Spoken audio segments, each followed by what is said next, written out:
Bueno, ponga atención a lo siguiente. El último anuario de estadísticas vitales del INE reveló una caída en el número de nacimientos en nuestro país. En el 2016 nacieron cerca de 231.000 niños, un 5,6% menos que el año anterior, el 2015. Un factor determinante en esta caída sería el retraso de la maternidad por parte de las mujeres. ¿Qué efectos trae esto para una sociedad? Lo vamos a analizar con Sara Correa, académica de Sociología e investigadora del Instituto de Investigación de Ciencias Sociales de la Universidad Diego Portales. Muchísimas gracias por estar con nosotros y bienvenida. Muchas gracias. A ver, no son cifras en realidad que sorprendan porque venimos viendo hace tiempo una caída sostenida en la tasa de fecundidad. Hemos pasado de un 1,8 a 1,7 y hay algo que se llama tasa de reemplazo, lo que necesita una sociedad para que se haga el recambio generacional, que es 2,1. O sea, Chile está debajo de la tasa de reemplazo. Esto va a tener consecuencias prácticas, me imagino, para nuestro país, ¿no? Claro, o sea, de todas formas, esto y otros cambios demográficos que podemos observar, por ejemplo, el aumento en el envejecimiento, la disminución en las personas que pueden participar activamente en el mercado laboral, el aumento de las personas dependientes, eso hablan de un cambio que hace que Chile se asemeje más a los países desarrollados, todavía con una brecha, pero se parece más a los países, a los promedios de la OECD y se distancia un poco de los promedios de Latinoamérica. La famosa pirámide que se está invirtiendo, donde vamos a tener más viejos que niños, y eso me imagino va a ser, si seguimos a este ritmo, pronto. Exactamente. Y de hecho ahí yo creo que hay un potencial que el Estado no ha visto, que es la población migrante. Para la tasa de reemplazo sería muy importante poder contar, o sea, que el Estado valorice a la población migrante, dado que es población que llega en estado, en edad de trabajar y que podría contribuir de forma importante a subsidiar esa falta de fecundidad. Ahora, yo me imagino que tanto para migrantes como para autóctonos, digamos, chilenos que hayan estado siempre en Chile, no en el nuevo Chile, es importante también que se cuente con políticas públicas. Tiene que haber una explicación para que efectivamente se esté bajando la tasa de fecundidad, tengamos menos hijos por familia y que además se esté haciendo más tarde.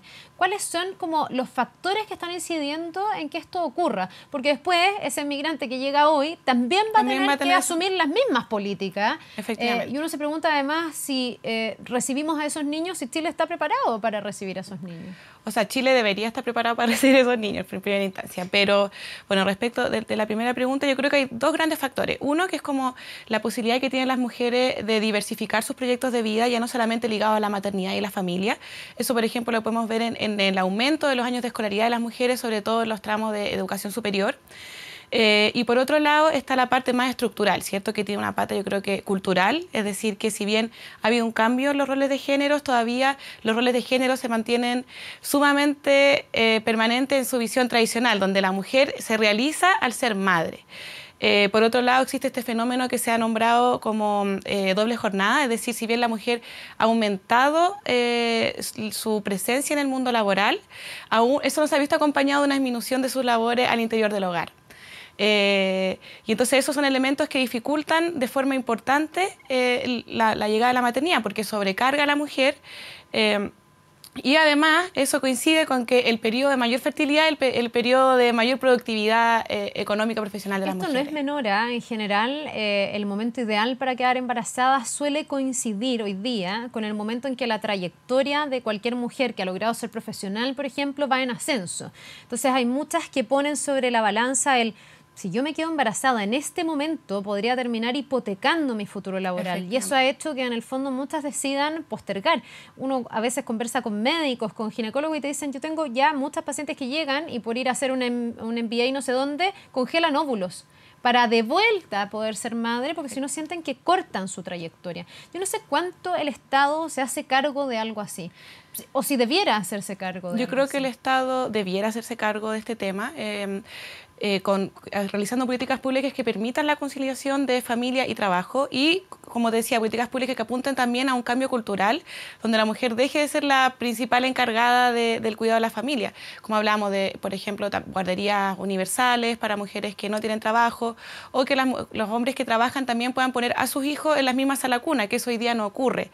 Y con esos cambios yo creo que se puede potenciar de forma importante la inserción laboral femenina. Claro, la sala cuna universal de alguna manera es una una política que introduce una mirada que yo siempre he sentido que está bien ausente cuando hablamos de la incorporación de las mujeres al mercado laboral. Porque hoy día lo que nos dice la realidad es que muchas veces las mujeres son las que llevan la carga y eso todavía es así.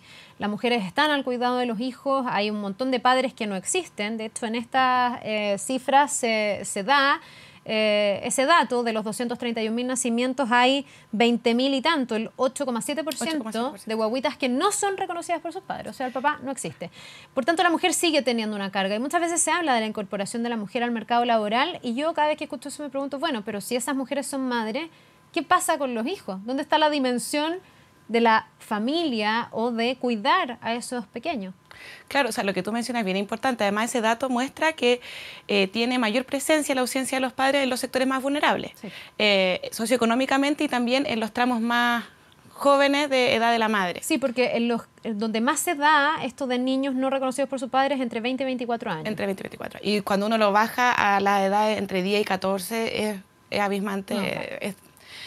Bueno, entonces yo creo que claro, una de las opciones es la guardería universal, pero no es la única. También el Estado puede, no sé, trabajar en cuanto a las jornadas laborales para que las mujeres puedan dedicar también más tiempo a su hijo y evitar esta doble presencia, que es como estar en el trabajo y estar pensando en el hogar constantemente. Por otro lado, yo creo que también tienen que haber, como te decía, cambios que vayan desde la formación más temprana. O sea, si empezamos a reconstruir los roles de género, yo creo que mucho también de los problemas, eso es un aporte importante para solucionar estos problemas. Estábamos hablando sobre la baja en la natalidad, en las tasas de fecundidad en nuestro país y estábamos como explorando en cuáles pueden ser las causas, cuáles son las razones para que haya bajado y que hoy día tengamos menos hijos y además se retrase la maternidad. A veces hay cierto prejuicio, tengo yo la sensación, sobre todo con los millennials. Es que a los millennials no les interesa.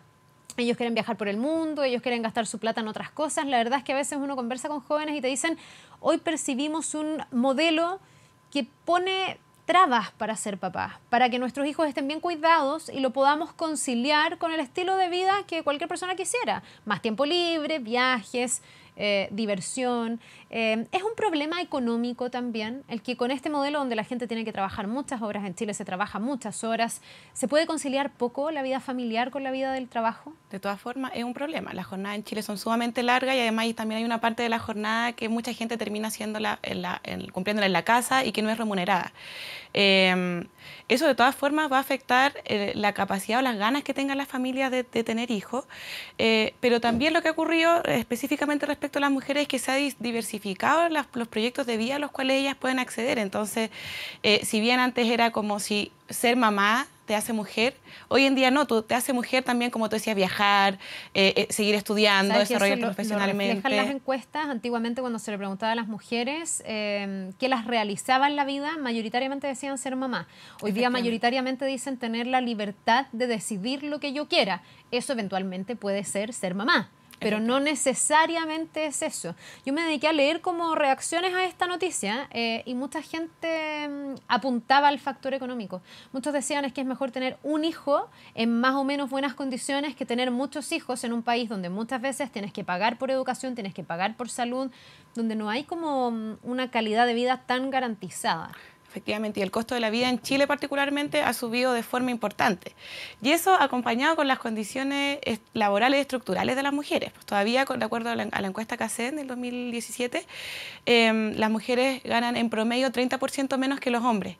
Y esa diferencia se hace más presente en los estratos más altos, más educados, las mujeres más educadas, que son justamente las que están retrasando más la maternidad. Bueno, y ahí te demuestra también que todavía tenemos un castigo a la maternidad. O sea, ¿cómo la mujer se va a sentir llamada a ser madre si dice me van a castigar por querer ser madre? Hemos tenido denuncias de entrevistas laborales donde a la mujer se le pregunta cuándo fue la fecha de su última regla y si quiere o no ser madre, que es algo que no debiese ser parte de la ecuación, pero lo es. Lo es. Eso y muchas otras cosas también de discriminación de género. Y esa es una dimensión súper difícil de legislar porque son elementos que son difíciles de identificar, muchas veces ocurren en conversaciones privadas, de pasillo. Entonces es un tema cultural, ¿cómo se puede decir? como un desafío cultural sumamente duro de roer. Sí, pues. Ahora, yo me imagino que no todo se puede legislar, pero ¿qué cosas sí se podrían hacer desde el Estado a modo de política pública para ir retomando las tasas de fecundidad o reemplazando los niños que no se están teniendo en Chile con migración, por ejemplo, que tú decías podría ser uno de los focos? Claro. Yo creo que primero tener una legislación de postnatal que entregue más responsabilidades al hombre y que no signifique que la mujer tenga que cederle días o meses. Que no sea intercambiable. Que no sea intercambiable, porque eso ha sido un fracaso si es que uno lo... O sea, el postnatal de 6 meses ha sido bueno para la mujer, pero las tasas de hombres que utilizan el postnatal son súper bajas. Son sumamente bajas. Entonces no puede ser algo transferible. Yo creo que lo haría como algo más estructural. Yo creo que ahí debería apuntar. Otro tema es lo de las jornadas laborales. De todas formas, yo creo que deberían acortarse, modificarse o si no, flexibilizarse para permitir esta mayor conciliación familia, maternidad y también paternidad. También muchas veces los hombres están alejados de su paternidad porque deben cumplir con sus obligaciones laborales. Eso significa poder estar más en la casa con los hijos. Exactamente. Y también el tema del cuidado de los hijos, ¿no? Porque aquí tenemos, por ejemplo, el proyecto de esa Lacuna Universal, pero justo la semana pasada hacíamos una entrevista aquí y nos decían, sí, está bien poner a los niños en salacunas, pero esas salacunas tienen que tener ciertas garantías y cuando la salacuna falla, ¿qué hacemos? Pasó con una chofer del Transantiago que finalmente llevaba a su guaguita en el bus estando enferma porque no puede llevar a la guagua enferma a la sala cuna. Todavía siento yo que hay una desprotección y el gran tema de los papás es ¿con quién dejo a mi hijo? O sea, hay una desprotección y hay una desprotección de la infancia en general. Pues también la CACER nos mostró cómo los niños son el grupo etario más pobre de Chile. Y efectivamente yo creo que hay que fortalecer la institucionalidad que se hace cargo de la niñez en Chile y también, por ejemplo, buscar otras medidas alternativas como, por ejemplo, el cuidado particular en casa, que hay algunos países desarrollados que lo han aplicado. Ahora, eso lo hacen de una forma distinta, diría yo, a la que se hace en Chile, porque el cuidado particular en Chile es muy bajo. Del universo de mujeres, un 10% tiene la posibilidad de tener una asesora del hogar. Es un privilegio. Y además uno se pregunta qué pasa con los hijos de esas asesoras, que también quedan desprotegidos. Entonces, en otros países es por hora, hay como estas como canguros que te cuidan un ratito a los hijos, pero la verdad es que está pensado como estructuralmente el que haya buenas guarderías, el que las mamás y los papás salgan temprano del trabajo para que lleguen a su casa, que el transporte corra más rápido de lo que corre seguramente en muchas de las ciudades. Claro, y que no hay también que las distancias que tienen que recorrer los padres y las madres para dejar a su hijo también sean cortas. Muchas veces consiguen cupo en jardines infantiles que les quedan súper lejos de la casa y eso también complica conciliar trabajo y paternidad, maternidad. Claro, yo tengo la idea que hay ahí como una especie de brecha, porque por un lado hemos tomado mucha más conciencia a raíz justamente de casos de desprotección, de la importancia de la protección de la infancia, el cómo hay que hacerse cargo como en una dimensión más de familia. Este mismo gobierno ha hablado del Ministerio de Desarrollo Social, también incluir la dimensión de la familia, pero llevado a la práctica no ha sido suficiente porque nuestra tasa va bajando, ni siquiera se ha estabilizado. Uno podría pensar que con más conciencia se estabilizó y no. No. Bueno, yo creo que va a seguir bajando, que esa es la tendencia que han mostrado todos los países. Si uno mira los promedios de los países del OECD, todas tienen tasas de fecundidad aún más bajas que Chile. Entonces, esa es la tendencia que... O sea, hay países que han optado por poner estímulos directos a el tener hijos. Hay países donde te pagan o donde te ayudan por la mantención, donde te ayudan, no sé, a pagar los pañales, por ejemplo, pero también tener hijos es un costo importante. Pero yo tengo entendido que esas políticas tampoco han sido muy exitosas porque ataca, yo creo que o sea, como que se hace cargo de la consecuencia, pero no del problema de fondo, pues que tiene que ver con la institucionalidad, con la segmentación y la segregación de la mujer en el mercado laboral. Bueno, tremendo desafío para nuestro país. Vamos a ver cómo se van supliendo estos déficits, porque a la larga es eso, vamos a tener más viejos que niños y más viejos que jóvenes. ¿Cómo se sustenta un país desde el punto de vista productivo? Además, es súper complicado. Muchísimas gracias, Sara. Que te vaya muy bien, que tengas una buena jornada. Gracias, Nos vemos. Tú también.